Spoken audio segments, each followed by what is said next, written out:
Today, I am going to start the chapter 3, which is metal and non-metal. आज के जो chapter में मैं आपको इंट्रोडक्शन बताऊंगी मेटल्स और नॉन मेटल्स का. So listen carefully. मेटल्स और नॉन मेटल्स क्या होती हैं, ठीक है. तो बेटा देखिएगा कि अगर हम डेली लाइफ की बात करें तो मेटल्स भी और नॉन मेटल्स भी हम फ्रीक्वेंटली दोनों को यूज करते हैं. कैसे? मैं आपको सम एग्जांपल्स देती हूँ मेटल के. जैसे सबसे ज्यादा जो हम यूज करते हैं वो हम गोल्ड भी यूज करते हैं, सिल्वर यूज करते हैं. ये मेटल्स के एग्जांपल मैं आपको दे रही हूँ. कॉपर यूज करते हैं हम, है ना. एल्यूमिनियम यूज करते हैं.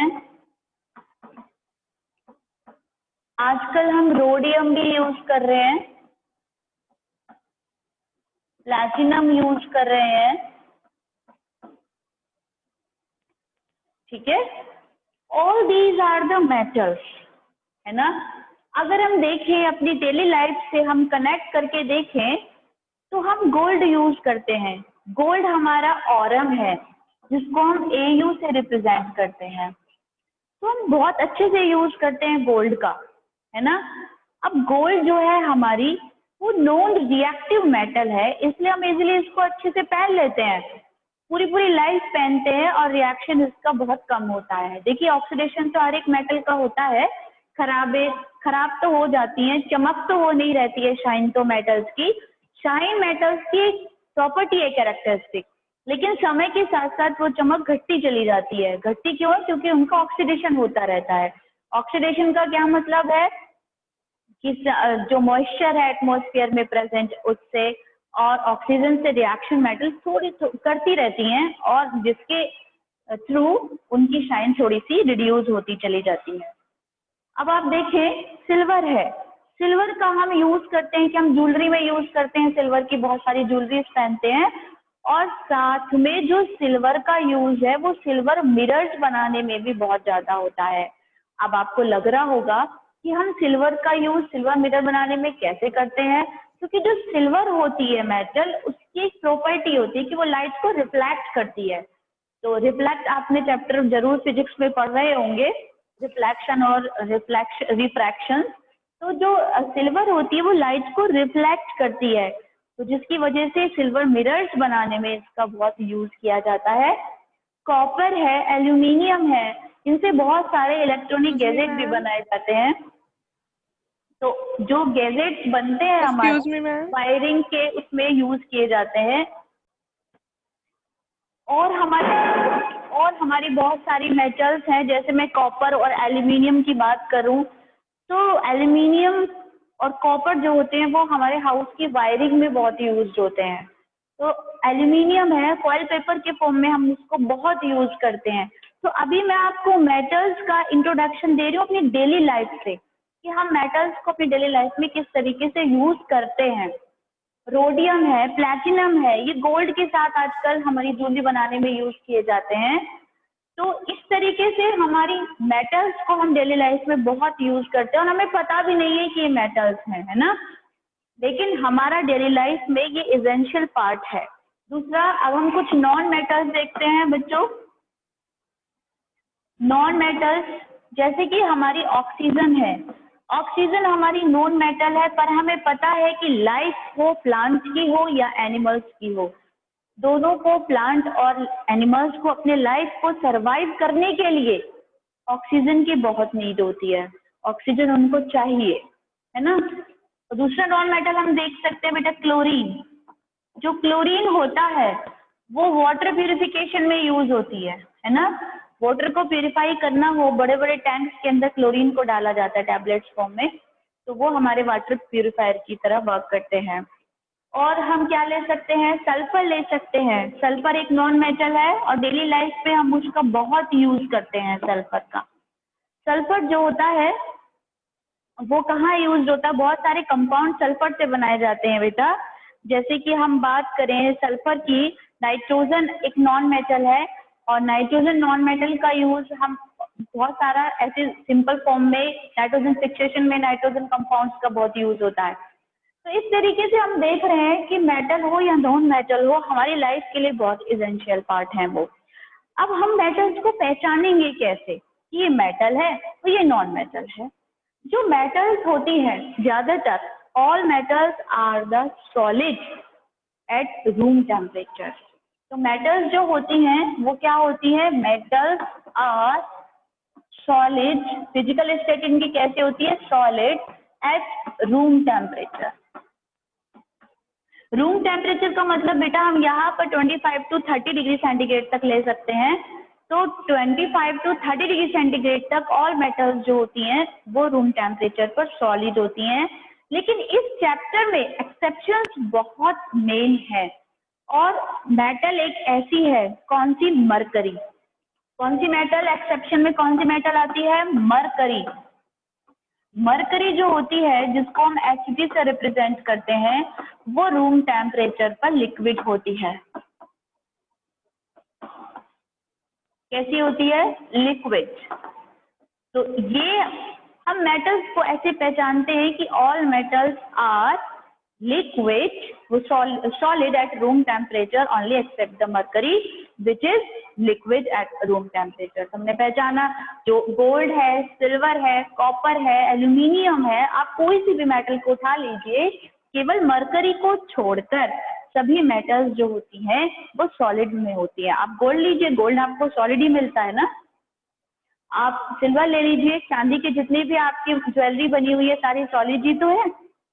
आप एल्यूमिनियम फॉइल पेपर लीजिए, सॉलिड ही तो है। तो जितना भी हम यूज करते हैं मेटल्स का वो सॉलिड है। एक चीज और आपको देखनी है बेटा कि हमारी टोटल जो पीरियोडिक टेबल में अगर हम केमिकली देखें तो हमारी पीरियोडिक टेबल जो है वो मेटल, नॉन मेटल्स और मेटेलॉइड से ही बनी हुई है सारा।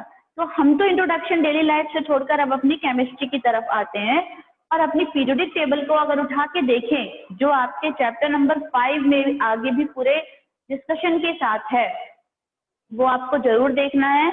और चैप्टर 3 में भी पीरियोडिक टेबल का बहुत सारा पार्ट आप पढ़ेंगे और बहुत सारा आप चैप्टर 5 में पढ़ेंगे। तो इंट्रोडक्शन तो आपको जो पीरियोडिक टेबल है उसका मुझे देना ही होगा। तो हमारी पीरियोडिक टेबल जो बनी है जिसमें 118 एलिमेंट्स हैं, उसमें 80% मेटल ही है सारी। 80% मेटल्स है हमारे पीरियोडिक टेबल में। Metals in our periodic table, और ओनली 22 नॉन मेटल्स हैं। कितने हैं, 22 नॉन मेटल्स हैं। देखिए नॉन मेटल शाइनी नहीं होता, चाहे आप सल्फर को ले लीजिए, चाहे आप क्लोरीन को ले लीजिए, चाहे आप ऑक्सीजन की तो आपने देखी नहीं है, एयर फॉर्म में होती है। तो वो सारे जो होते हैं वो नॉन शाइनी होते हैं, उनकी सरफेस जो होती है वो डल होती है। ठीक है, तो नॉन मेटल्स जो होते हैं हमारे पूरी पीरियोडिक टेबल में 22 नॉन मेटल्स हैं, जिसमें से अगर हम फिजिकल स्टेट की बात करें तो जिसमें से 10 जो है वो सॉलिड है, 1 लिक्विड है। Only bromine non metal is liquid at room temperature. ये आपको ध्यान रखना है। एक्सेप्शंस जरूर ध्यान रखने हैं, 1 मार्क्स में एक्सेप्शन ही ज्यादातर आते हैं। तो यहाँ पर जो Br2 है, ब्रोमीन है, वो आपका लिक्विड नॉन मेटल है रूम टेम्परेचर पे।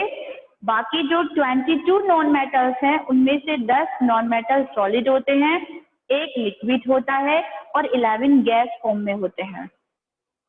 तो हम अगर 118 एलिमेंट्स की बात कर रहे हैं तो उसमें से केवल 22 elements are the non metal, और कुछ हमारे मेटेलॉइड्स हैं। मेटेलॉइड्स हमारे कितने हैं, केवल 8 मेटेलॉइड्स हैं और बाकी सारी मेटल्स हैं। तो हमारी जो पीरियोडिक टेबल है उसमें हम कह सकते हैं कि 80% वहां पर मेटल प्रेजेंट है। ठीक है, अब जो हमारी मेटल्स होती हैं वो बेटा कहाँ होती है, हमारी पीरियोडिक टेबल के लेफ्ट हैंड साइड में होती हैं। तो मेटल्स जितनी भी हैं वो पीरियोडिक टेबल के कहाँ पर है, लेफ्ट हैंड साइड में। लेफ्ट हैंड साइड में प्रेजेंट है सारी मेटल। और जितनी भी नॉन मेटल्स है वो पीरियोडिक टेबल के राइट हैंड साइड में प्रेजेंट हैं। ये आपको बहुत अच्छे से याद रखना है। और हमारी पीरियोडिक टेबल में एक जिग-जैग लाइंस बनी हुई है जिसमें जो हमें बताती है मेटलॉइड्स के बारे में। तो हम अपनी पीरियोडिक टेबल को 3 पार्ट्स में डिवाइड कर सकते हैं, मेटल लेफ्ट हैंड साइड में, non metal right hand side में, और मेटलॉइड बीच में जिग जैग लाइन टेढ़ी मेढ़ी लाइन के थ्रू हमें शो होते हैं। ठीक है, तो मेटलॉइड्स क्या होते हैं? What are the metalloids? हम we can say that metalloids are those which having the property of metals and non-metals. These are called intermediates, है ना। तो ये intermediates होते हैं और मेटल और नॉन मेटल दोनों की प्रॉपर्टी को शो करते हैं। जैसे हम एग्जांपल ले सकते हैं, बोरोन, याद रखना पड़ेगा बेटा आपको। बोरोन मेटलॉइड्स को याद कर लीजिए, बोरोन, सिलिकॉन, जर्मेनियम, आर्सेनिक और antimony, tellurium and polonium. I am repeating, boron, silicon, germanium, arsenic, antimony, tellurium and polonium. ये हमारे मेटलॉइड्स हैं पूरी पीरियोडिक टेबल के अंदर। तो हमारे कितने हो गए टोटल मेटलॉइड्स? 7। और एक हम एस्टेटीन को भी ले लेते हैं तो उसको मिला के 8 हो जाता है। एस्टेटीन भी कहीं आपको मिल जाएगा। तो केवल 22 नॉन मेटल्स, 8 हमारा मेटलॉइड्स और रेस्ट 8 में से जितना भी बचा है all elements are the metal. तो मेटल हमारे कहाँ होती है? लेफ्ट हैंड साइड में। तो हम कह सकते हैं we can say the element present at the left hand side of the periodic table are known as the metal and the non metals which are present on the right hand side of the periodic table are known as the non metals। और metalloids जो metal और non metal के बीच में होते हैं। तो मैं आज आपको क्या काम दूंगी, आपको ऐसा नहीं है बेटा कि अर्लियर में हमारे सारे 118 एलिमेंट हमें मिल गए, ये हमारे 17th सेंचुरी से वर्क चल रहा है। तब से हमें 17th सेंचुरीज में केवल हमें 8 एलिमेंट ही नोन थे। फिर 18th सेंचुरी में और डिस्कवर हुए, 19 में और डिस्कवर्ड हुए, 20 में और हो रहे हैं। तो ये प्रोसेस रनिंग में है। इस तरीके से नंबर ऑफ एलिमेंट्स हमारे पीरियोडिक टेबल में रेगुलर बढ़ते जा रहे हैं, बढ़ते ही जा रहे हैं। तो आज आपको क्या करना है, मैं आपको मेटल्स के 3 ग्रुप हैं बेटा हमारे, तो वो बात आपको बिल्कुल अच्छे से समझनी पड़ेगी कि 3 ग्रुप जो होते हैं लेफ्ट हैंड साइड में वो मेटेलिक ग्रुप्स होते हैं। तो हमारी पीरियोडिक टेबल में मैंने आपको ग्रुप और पीरियड्स के बारे में चैप्टर नंबर 4 में भी बताया है कि हमारी पीरियोडिक टेबल में 118 एलिमेंट्स हैं और जिसमें से कितने हैं, 18 ग्रुप पे डिवाइडेड हैं वो, जो कि वर्टिकल कॉलम्स होते हैं ग्रुप, और वो 7 पीरियड्स में डिवाइड हैं और जो पीरियड्स होते हैं हमारे वो हॉरिजॉन्टल कॉलम्स में प्रेजेंट होते हैं।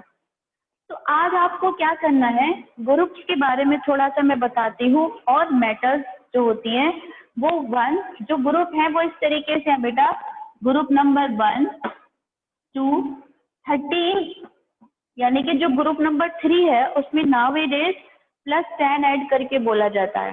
तो 13, 14, 15, 16, 17 और 18 इस तरीके से ग्रुप्स हैं। तो ग्रुप नंबर 1 में कौन कौन से एलिमेंट हैं जिन्हें हम मेटल कह रहे हैं? तो ग्रुप नंबर 1 में लिथियम है, हाइड्रोजन भी प्रेजेंट है। तो lithium, sodium, potassium, rubidium, caesium और फ्रेंशियम, ये जो जितनी भी मेटल प्रेजेंट है ये ग्रुप नंबर 1 में है और ऑल आर द मेटल्स, ये सारी की सारी मेटल्स हैं।